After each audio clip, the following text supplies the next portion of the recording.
নমস্কার সকলকে। সকলে কেমন আছো? আশা করছি সকলেই খুব ভালো আছো। তোমাদের আরও একবার স্বাগত জানাই এক্সাম অফ বাংলা ইউটিউব চ্যানেলে। দেখো, কলকাতা মেট্রো রেলের তরফ থেকে কিন্তু একটি বিজ্ঞপ্তি প্রকাশিত হয়েছে, যেখানে কিন্তু কোনো লিখিত পরীক্ষা ছাড়াই মাধ্যমিক পাস যোগ্যতায় কর্মী নিয়োগ করা হচ্ছে। আজকে কিন্তু আমি তোমাদের এই ভিডিওর মাধ্যমে এখানে কটি শূন্য পদ রয়েছে, শিক্ষাগত যোগ্যতা কী দরকার, বয়সসীমা কী, আবেদন কিভাবে করতে হবে, আবেদন করার শেষ তারিখ, সমস্ত কিছুই বলে দেবো।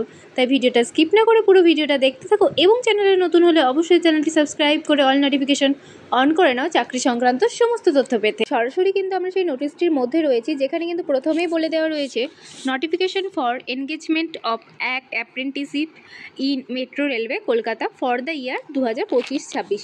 অর্থাৎ এখানে কিন্তু তোমাদের কলকাতা মেট্রো রেলে অ্যাপ্রেন্টিস হিসেবে 1 বছরের ট্রেনিং দেওয়া হবে, যেটি কিন্তু হবে তোমাদের মাধ্যমিক প্লাস আইটিআই পাস যোগ্যতায়। তারপর দেখো, এখানে নিচের দিকে আসলে কিন্তু এখানে নোটিফিকেশন পাবলিকেশনের দেওয়া রয়েছে 25/11/2024। অর্থাৎ 25/11/2024 কিন্তু তোমাদের এই নোটিফিকেশনটি রিলিজ করা হয়েছিল এবং তোমরা কিন্তু এখানে অনলাইন অ্যাপ্লিকেশন করতে পারবে 23/12/2024 থেকে। অর্থাৎ এই মাসের 23 তারিখ থেকে তোমরা অ্যাপ্লিকেশন করতে পারবে এবং ক্লোজ করা হবে কিন্তু 22/1/2025, মানে জানুয়ারি মাসের 22 তারিখ পর্যন্ত কিন্তু তোমরা এখানে অ্যাপ্লিকেশন করতে পারবে। এরপর দেখো টোটাল ভ্যাকেন্সি। এখানে কিন্তু তোমাদের আইটিআই পাস আউট ক্যান্ডিডেটদের কিন্তু এনসিভিটি বা এসসিভিটি থেকেই পাস করে থাকতে হবে, তাহলেই কিন্তু অ্যাপ্লাই করতে পারবে। এবং দেখো এখানে ট্রেড অনুযায়ী তোমাদের বিভিন্ন ক্যাটাগরিতে কতগুলি করে ভ্যাকেন্সি আছে সমস্ত কিছুই কিন্তু দেওয়া রয়েছে। প্রথমে দেখো, ফিটার ট্রেডের জন্য কিন্তু টোটাল ভ্যাকেন্সি রয়েছে 82টি, ইলেকট্রিশিয়ান ট্রেডের জন্য কিন্তু রয়েছে টোটাল ভ্যাকেন্সি 28টি, মেশিনিস্টের জন্য কিন্তু টোটাল 9টি ভ্যাকেন্সি ফাঁকা রয়েছে এবং ওয়েল্ডারের জন্য কিন্তু টোটাল 9টি ভ্যাকেন্সি, অর্থাৎ সব মিলিয়ে কিন্তু 128টি ভ্যাকেন্সি ফাঁকা রয়েছে। তাছাড়াও এখানে দেখো ভাগ করেই দেওয়া রয়েছে ইউআর ক্যাটাগরির জন্য কতগুলি ভ্যাকেন্সি, এসসি ক্যাটাগরির জন্য কতগুলি, এসটি ক্যাটাগরির জন্য কতগুলি এবং ওবিসি ক্যাটাগরির জন্য কতগুলি ভ্যাকেন্সি ফাঁকা রয়েছে। এরপর দেখো 4 নম্বর পয়েন্টে কিন্তু তোমাদের এলিজিবিলিটি কন্ডিশন দেওয়া রয়েছে।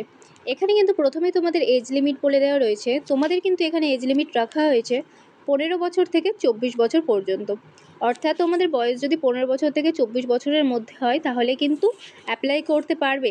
তাছাড়াও কিন্তু সরকারি পরীক্ষায় যেরকম বয়সের ছাড় দেওয়া থাকে এসসি এসটি ওবিসি ক্যাটাগরিতে, তেমন কিন্তু এখানেও ছাড় দেওয়া রয়েছে। এসসি এসটি ক্যাটাগরির জন্য 5 বছরের এবং ওবিসি ক্যাটাগরির জন্য 3 বছরের কিন্তু বয়সের ছাড় রয়েছে। এরপর দেখো আমরা একটু নিচের দিকে আসলে কিন্তু বি নাম্বার পয়েন্টে এডুকেশন কোয়ালিফিকেশন দেখতে পাচ্ছি।